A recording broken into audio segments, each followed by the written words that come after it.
But is because in your family there has been any artist before? No. Nobody's an artist. Nobody's an artist.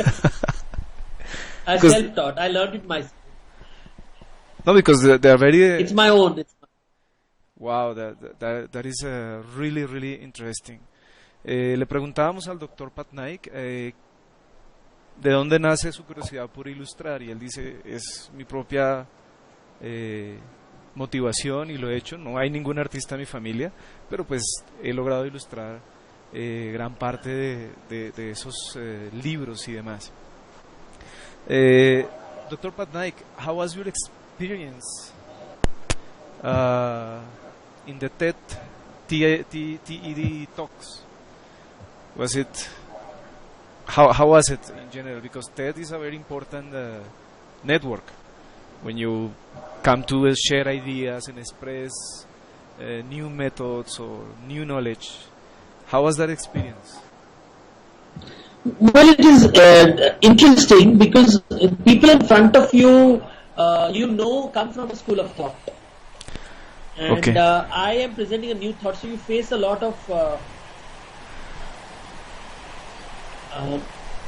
TED talk. So it's not easy to share new knowledge. How has been the reception of your new of this knowledge? The TED talk was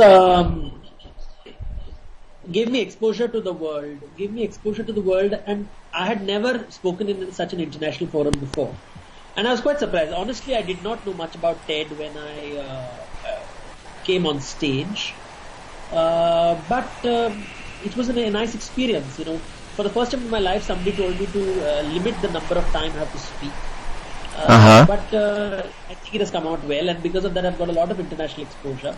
And had I not done the TED talk, I guess I wouldn't be in Colombia. Yeah, that happens. That happens, and for sure, opportunities they come like that. And I saw the TED talk, and it's really impressed the way you show and share this knowledge with the Indian public. But how the Indian public has taken your knowledge, this sharing of knowledge? Do they like it? They have not been. They like it. They're surprised that nobody gives attention to mythology. They think it's for children, and suddenly I am now. So there was, you think there was some misconception? I've never really seen mythology in this way. Most Indians look at mythology as children's stories, and nobody gives it importance. But I have taken it from the realm of children's space and taken it right into business management, which has surprised people. Wow, that's very, very interesting. We will check now our Facebook page. 1 second. Maybe if people have some questions. I know there are some people connected online, but well, so far I don't see any question now. If any, si alguna persona de los que nos esté escuchando tiene alguna pregunta para el doctor Pattanaik, sería muy interesante que nos la hiciera llegar, ya fuera por el Facebook o por el live stream, para podérsela hacer llegar al doctor Pattanaik. So, Dr. Pattanaik, one part that was missing of my first question is, when do you feel the moment? How was the moment you felt, okay, I have to leave my first profession and jump to this other profession? When was that moment of inspiration? That is normally. Well, it was not really a jump. It was very organic, so nothing happened. It was not a big decision. It happened very gradually, very, very systematically and gradually. It was not a conscious choice. And how long have you been doing this? For the last 1 year, 2 years, 5 years? Full-time mythology is 2 years, but part-time mythology would be around 5 years. Applied mythology and pure mythology would be 10 years. 10 years? Wow, it's a lot. It is really. Well, I wrote my first book on mythology in 1996. So really, it is 14 years of mythology. business and mythology 5 years, and full-time mythology 2 years. Wow, el doctor Pattanaik nos comenta que efectivamente él lleva casi 14 años de experiencia trabajando en el tema. Escribió su primer libro en 1996 y pues ha ido profundizando y conociendo todo, tratando de comprender qué más cosas tenemos allí con la mitología. Yesterday, Dr. Pattanaik, you told me there is a Spanish book of one of your writings. Sorry, I didn't hear the question. Yeah. Yesterday you told me there is only one Spanish book. You were telling me there is availability of one of your Spanish book. Could you please remind us the name of the book?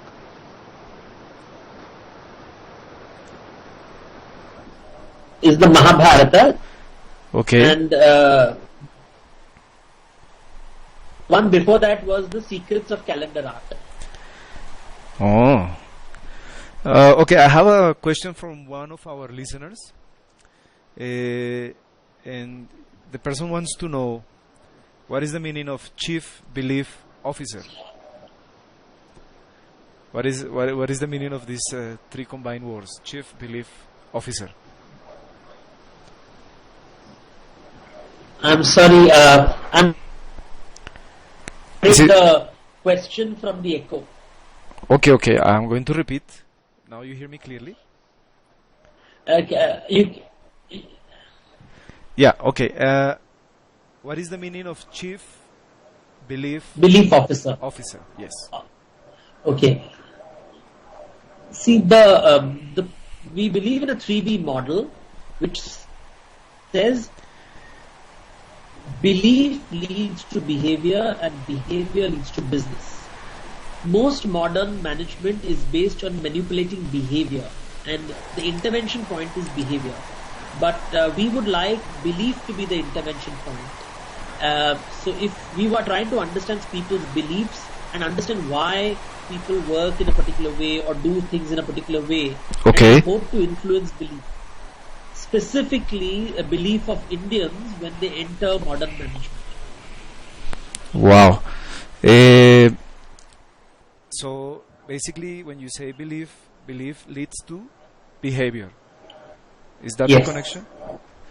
And what belief leads to behavior, and behavior leads to business. Okay, but then what is the actual situation of many companies now? Could you please repeat that part? Most companies.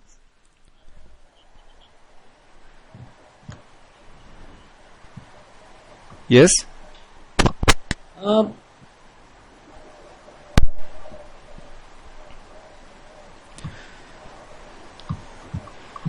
Sí, Dr. Pattanaik, I'm listening to you. Yes, I'm listening to you.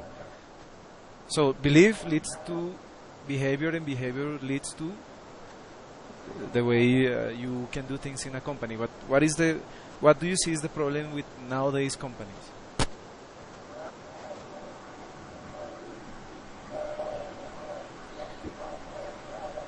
See, most companies are focused on behavior. So everybody's looking at compliance, alignment, auditing, which is all interventions on behavior. Nobody is focusing energy on ownership, engagement, genuine connection. So there's a shift in how people look at business. So most people are focusing on compliance and not on ownership and engagement. And my focus is on engagement and ownership. Okay, I'm going to translate that for our listeners. El Dr. Pattanaik dice que el creer me lleva a comportarme y comportarme me lleva a un éxito empresarial. Y él dice que la situación de muchas empresas hoy en día es más enfocado a sencillamente resultados, más que tal vez o solo comportamiento, más que tal vez en los valores, en el compromiso y en realmente en esa actitud hacia la empresa de sentido de pertenencia. We have a second question, Dr. Pattanaik. Yes. Do you think it's economically viable to teach mythology? I mean, is it worth it to teach mythology from the economic point of view? Well, you see, you focus mainly from an economic point of view. It's very powerful because if you have a leader who does not believe, and most of my work is focused on the leadership team. If the leadership team, your senior professionals, your CEO, is not engaged with the business and is not connected with the business, the kind of output that he will give you will never be of top quality. He will be driven by numbers and short-term goals, and he'll never be focused on long-term goals. That's a very, very interesting answer. I'm going to translate that. Le preguntamos al doctor Pattanaik si realmente enseñar sobre mitología es algo que pueda ser bueno para las empresas. Y él dice, si usted tiene un jefe que no está comprometido, que no está del todo enfocado, 100% su mentalidad y sus sentimientos dentro de la empresa, pues sencillamente él va a entregar, podríamos decir, algo mediocre y no llevaría a la empresa al éxito. And Dr. Pattanaik, what about your economy? Whose economy? My economy or the country's economy? No, yours. Very good. We know India is growing, but what about your economy? Well, I am one of the more better paid consultants in the country. Wow. How is it to work with the Future Group? It's good. You see, they've given me a lot of freedom. So I can work within the group and work outside the group. So I consult many companies outside. A complete freedom, absolute freedom to do what I want, because it's like it's almost as if I'm being allowed to create this new method of thinking. El doctor Pattanaik nos dice que para su economía también ha resultado muy lucrativa. Es uno de los consultores mejor pagados de la India. Trabaja con el grupo que les había comentado al inicio, el Future Group, y dice, lo bueno de trabajar con ellos es que me dan libertad de hacer mi trabajo, porque estoy creando un nuevo método que está impactando mucho a las empresas y que sin duda alguna pues se han visto muy buenos los resultados. Let me see if we have some questions from our listeners. Maybe we have some. Just give me 1 sec. Okay.